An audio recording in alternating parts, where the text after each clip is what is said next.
Sammy, you want to go for a ride? Hey everyone, today we're going to ride Sammy, my new horse. So come along, I'm excited to see what he's like. So Sammy is a 7-year-old off-the-track thoroughbred. He had 41 starts on the track and won over $226,000. I usually get my thoroughbreds straight from the racetrack, buying them directly from their track trainers, but this guy was a horse that I was actually doing body work on. He was a client of mine, and his owner didn't have the room for as many horses as she had, and reached out to me and asked me if I was interested in him, and I have actually been casually searching for another lesson horse, so I said yes and went and scooped him up. My lesson program has been growing very rapidly recently, and we've had a really big influx of adult riders, and a lot of my lesson horses, as great as they are on the smaller side, so I have been looking for another horse that is a little bit taller to potentially join the program, especially because right now my tallest horse, Pal, who has been in a couple of videos, is going to be 24 this year, and I definitely don't want to be increasing his workload. We want to keep him sound and happy for as long as possible, so definitely needed to add another taller horse to the program. Sammy last raced the first week of November, so only about 3 to 4 months ago, so he's definitely not ready to jump into the lesson program quite yet, but he definitely has a quiet, calm demeanor about him, so I do think with a little bit of time, he will fit right in, and I'm really excited to develop him and get to know him a little bit better. I know that his former owner put a few post-track rides on him. I do not know how many. I don't have a lot of details about what they did with him, so I am just going to treat him like I would treat any of my thoroughbred track restarts and just go from square one and see what he's like. I picked Sammy up the day before the massive blizzard that we got. So between the 2 days of the blizzard and 2 full days of cleanup work from the blizzard around the farm, I have not gotten to do anything with him yet. So he's just been chilling since he got here, other than a couple nights ago I just pulled him out after lessons and gave him a little grooming. So here I'm just giving him a little brush before I tack him up. Grooming a new horse that you are unfamiliar with is a great way to get to know them. Just paying attention to little things like, are they standing quietly on the cross ties? Are they fidgeting? Are they reactive to people and horses and noises around them? Are they relatively calm? Are they flinchy, or do they seem sore anywhere? Are they okay with being groomed? Do they pick their feet up well? So grooming can just tell us a lot about any horse, but particularly horses that are new to us. It's kind of the first insight we get into their personality and their behavior. Now it's time for my favorite life hack of all time. Having off-track thoroughbreds, almost every single one of them comes with this handy trick of being able to pick their feet from one side, because that is primarily how they do things on the track, everything from the left side. And I will say, it's a very efficient, time-saving hack. Alright, so now that he's all groomed, I am just going to try this saddle on him to make sure it looks like a decent fit. This is a Steuben Zaria Optima, and it fits a lot of the thoroughbreds pretty well. So some things that I'm going to be looking for when I put this on him is wither clearance. We want to make sure it has a solid 3 to 4 fingers worth of wither clearance between the pommel of the saddle and his back. We want to make sure the angle of the tree matches the angle of his shoulder. We want to make sure the horizontal panel, the part that sits along his back, has nice even contact and isn't either bridging or rocking where there's a gap in that panel contact. We want to make sure that the saddle is not too long for his back and that the tree points can sit behind his scapulas, but also not be sitting beyond the 18th rib onto the lumbar part of his spine. So checking all those things out, and this looks like it's going to fit him pretty well. So we're going to tack him up. This is another great chance to kind of observe behaviors when we're tacking them up. Are they girthy? Do they seem nervous about the tack? Do they stand still well? Are they moving a lot? Those are all clues into their potential behavior under saddle and in general, so it's something we're going to pay a lot of attention to. He is just being a perfect gentleman to be tacked, so that is a great start for our first ride together. Always nice when they're very chill and relaxed about the grooming and tacking process before you're going to go get on them. Just getting my boots and helmet on, getting ready to go ride. I don't have a ton of time today. I have a lesson to teach shortly, so I have to be a little bit quick. So I have no real goals for this ride. It's just to kind of take it really slow and see what he does.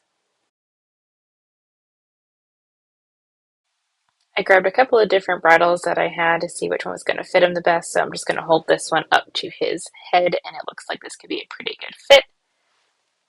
Most of these guys run in just plain snaffles on the track, so I almost always just start them out with either a loose ring or an egg butt version of a three-piece bit with a lozenge center, and then go from there as far as what they like. But 99.9% of my horses go in snaffles all the time, flatting, jumping. It's just a matter of what kind of mouthpiece they like, what kind of ring works better, whether that's an egg butt or that's solid and stable, or a loose ring that has a little bit more movement.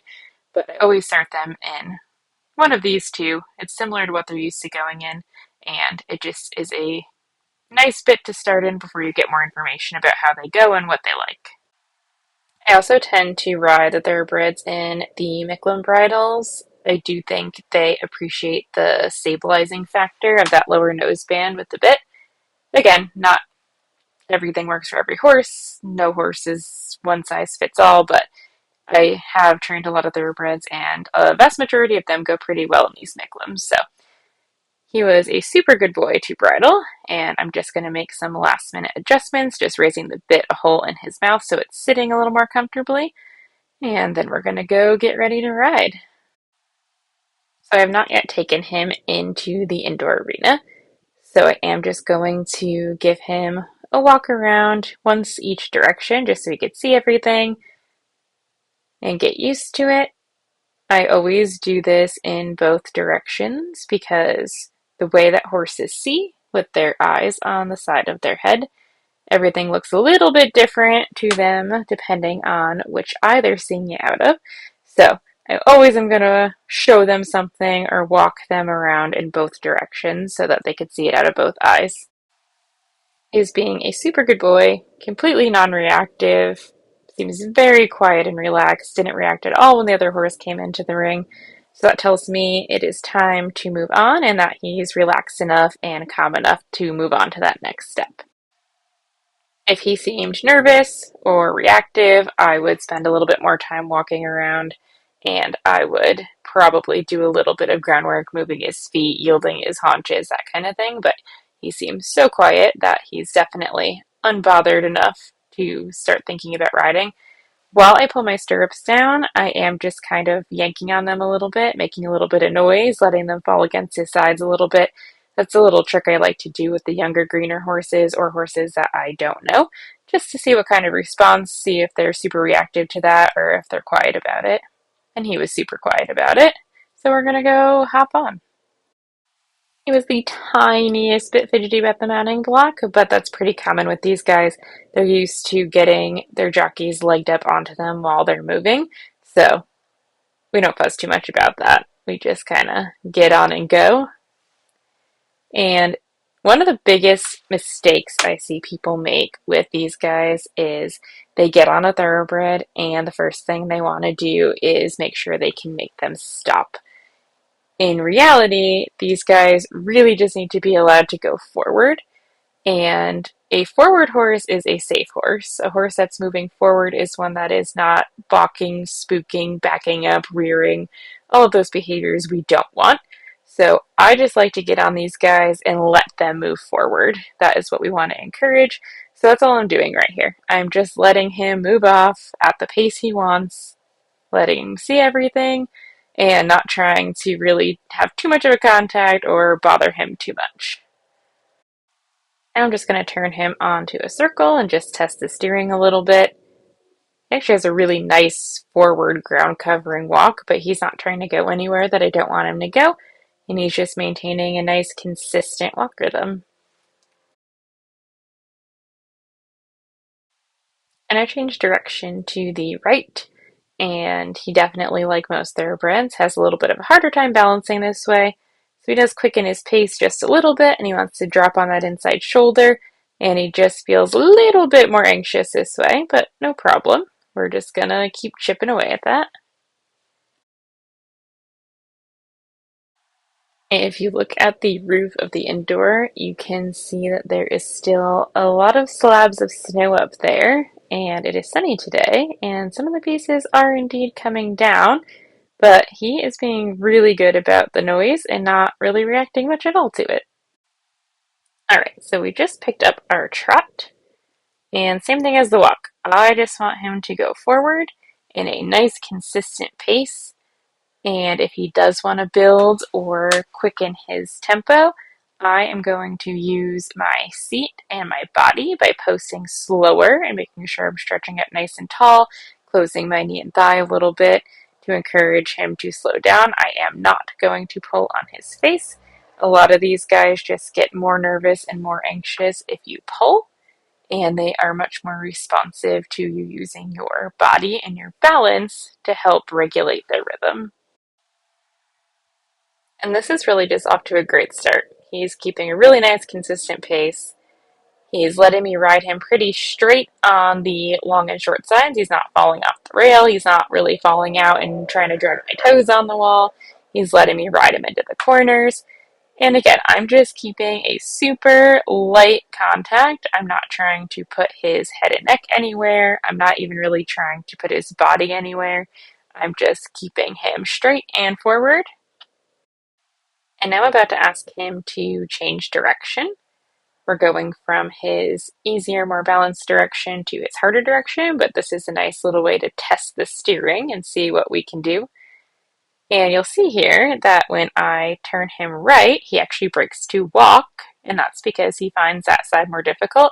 But that is a better response than him speeding up and getting anxious and going faster. And that was no big deal. We got straight, we asked for right trot again, and it was fine. And same idea. He almost has to be kept slightly bent left in order to feel balanced this way and not speed up and get rushy. This will all come in time. Again, this is one of very few rides he's had after the racetrack. He had a lot of starts. They're very used to traveling one type of way, and now we're asking him to carry himself in a totally different way and do totally different things. So all of this develops with time. Today is just about getting to know him a little bit and seeing what we have to work with. I'm now going to change direction back to the left, and you can see how much easier he finds that right to left change of direction. He can do a smaller, shorter turn and maintain his balance a lot better and not change his tempo. But look at what a cute good boy he's being. And now I'm just asking him to walk down this line of poles. He's being a little wiggly, but he's letting me steer him to the middle, and he's just finding his confidence as he goes. And what I liked there is he tripped over that last rail, but he didn't panic about it. That didn't scare him. He just carried on. And now we're just going to pop through the poles off the right rein. And already, just his second time through, you can tell how much straighter he is, how much more confidently he's stepping forward and straight over them. I love when you can feel horses figure things out. That is one of my favorite parts of the process, and it's why I like retraining the thoroughbreds and training young horses so much, because this process is just so fun. Feeling them understand things and enjoy things and start to find things like this fun is such an enjoyable part of the process. I'm just finishing up with a little bit more trotting to his good direction. And then I'm going to make a transition down to walk. And what's fun about him is you can really just sit and stop your back a little bit, and he is so responsive to the down transition. And now I have not at all, at any point, asked this horse to stop or halt at all in this ride. I wanted him to go forward first, like I mentioned at the beginning of the ride. And so now I'm about to ask him for a halt by closing my knee and thigh and just stopping my elbow. And he is going to give me a super nice square halt. Very obedient. What a good boy. When you get on these guys and just try to pull and stop and prevent them from going forward, they tend to hang on your hand and not stand still and get anxious about it. But if they know that they're allowed to go forward and you've allowed them to go forward for the duration of the ride, then when they're relaxed and you're ready to ask them to stop, they're usually pretty happy to oblige. So I'm so happy with him. He's getting a little after ride cookie here. But the expectations were low. We didn't go in with any type of goal or plan. It was just to see what he was like and see how he felt about things. And I didn't have all of the time in the world because I do have to teach a lesson in like 10 minutes. And if he were at all anxious or nervous, we would have just done groundwork today and not gotten on. Or if he was nervous at the walk, we would have just stayed at the walk. If I had a little bit more time today, I probably would have attempted the canter just because he was so good. But very happy to just do walk trot. Less is more. We can always build on that. And I really couldn't be happier with how his first ride here went. I had to just throw his tech off and run to teach earlier, so it is now like 7:30 p.m. I just wrapped up evening lessons, and he just had his dinner, and he is enjoying his hay out of his hay net that he is using completely the wrong way. But just wanted to do a little outro and again say how proud I am of him and how excited I am because I think in a little while he's going to be a great addition to the lesson program. So thank you for joining me today, and I'll catch you on the next one.